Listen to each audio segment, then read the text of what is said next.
This is a penny. Ryan Trahan has dominated the YouTube space this month and was able to turn this into this. McDonald's.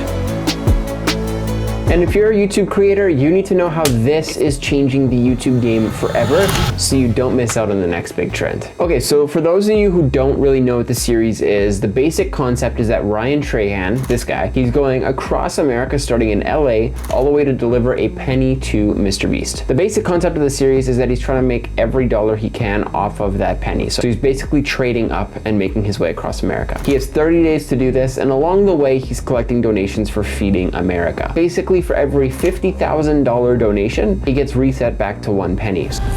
Reset. This is a daily series, so you literally see these donations happen in real time, and it really does affect the outcome of the series. So basically, Ryan is reinventing YouTube with this series. The reason is daily content has not been a thing since the Casey Neistat era of YouTube back in 2014-15 until, let's say, 2017. Since then, Mr. Beast-like content has really started to take off. So what has happened in recent years is that everyone's followed this same style of trying to be bigger, better, give away more money, have more things going on, and tell a better story. And ultimately, the essence of YouTube has sort of been lost. The most notable things about this series is that it's shot on iPhone, it feels really low production value, and nothing is overcomplicated. Anybody can get a penny. Anybody can get a penny. You can literally find them on the ground. So what this series does is normalize everything that he's doing. All right, so before we get into the 3 most important moments of the series, I want to go through the stats and break down everything that you need to know about the data of this series. All right, so for starters, let's look at his YouTube channel. So when you look at this, you can see he's averaging about 5 million views a video. First one, 14 million views, just crazy stuff. Even this metaverse one of his most popular videos, got 24 million views. All right, so let's look at Social Blade next. This month, Ryan has gained 2.21 million subscribers. It's literally up 1,000% from last month. Totally insane. This month, he also has 237 million views on his channel, which when you think about the fact that Mr. Beast has uploaded 4 videos this year, which have 300 million views, Ryan's dominating the game more than Mr. Beast right now. All right, so now we're gonna look at this monthly earnings thing right here. So 75,000 to 1.2 million, okay? How do we get the number? How do we get the more accurate number? Basically, the average CPM on YouTube is anywhere from 50 cents per 1,000 video views to $10 per 1,000 video views. So knowing that he has 237 million views this month, let's enter that into the calculator. We'll divide it by 1,000 because that's how we get the breakdown of how much he's made. And then if we go anywhere in the, let's say in between 50 cents and $10, let's say $5, he would have made $1.185 million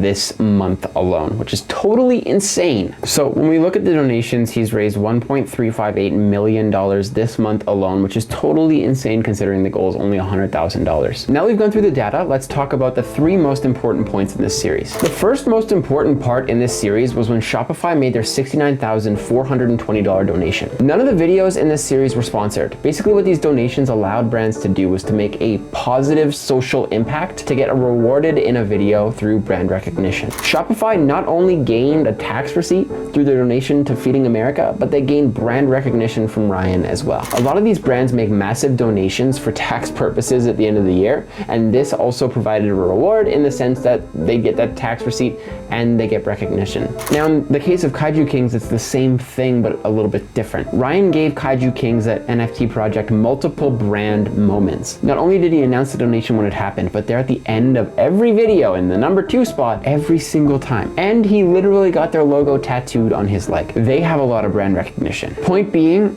traditional sponsorships aren't necessarily the way things will be done in the future. Ryan has innovated with this series, and he's also innovated the ways that brands can make social impact through their decisions of creators to work with. The next most important moment in this series was when Ryan hit $1 million in donations. He set out with a goal of $100,000 to raise over the course of 30 days. Right now what this shows is that people are looking to make an impact with their content views, with anything that they're doing on YouTube. They want creators to be making a positive social impact, and Ryan did a really good job of that, which is why he was able to multiply that goal so high. Platforms and these creators have more impact than they've ever had in the past, and this series validates that beyond belief. The third most important moment in this series was when Ryan was reset IRL twice. Right now, it's really hard to grow on YouTube, and we saw with Eric back in 2020 that social hacking is definitely possible. Basically, what these donations show is that you can build a brand or a channel on YouTube by making calculated decisions through social hacking. I think that social hacking is kind of a negative term for something that can be good if it's done properly,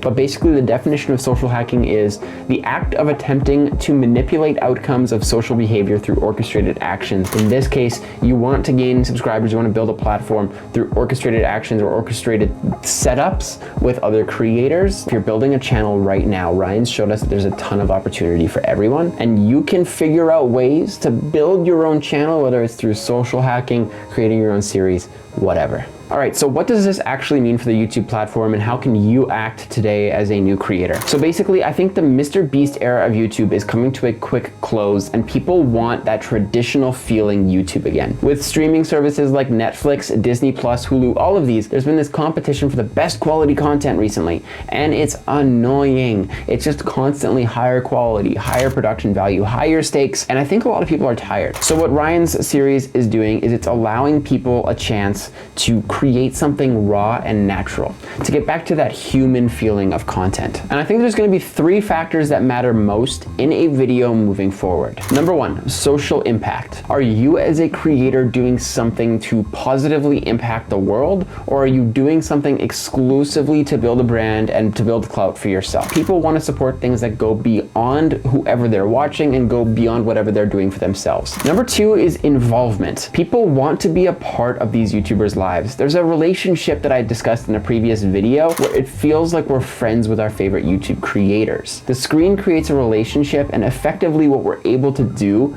with this involvement is become a piece of this creator's lives. So people want to be a part of something. And number 3, I think the most important thing that's going to come from this is relatability. Ryan in this series isn't some character that you can't be. He is you in a lot of ways in this series. And when people can relate to someone, or they feel like they are someone, that's when they're going to want to watch your videos. Think about how your viewers could get involved, and also how they could do what you're doing. Make things relatable to them, and they're going to want to watch your content. So what can you do today to hedge against this change in content on YouTube and to not get lost in the next trend? What I want you to do, and this is going to be a little bit of an adjustment. We've been focused so much on retention and click-through rate for the last few years. I want you to imagine a viewer who's watching every video that you put out. Once you start thinking about your viewers as humans, not only does it make you think about impact, involvement, and relatability because you have someone in your head, but it also makes you think of your viewers as humans. When you think of people as humans and not as numbers, it's interesting what can happen. If you want to learn about the negative sides of YouTube, I have a video about that right here, and this is a video about how Manscaped lost $316 million last year, and it's great for you.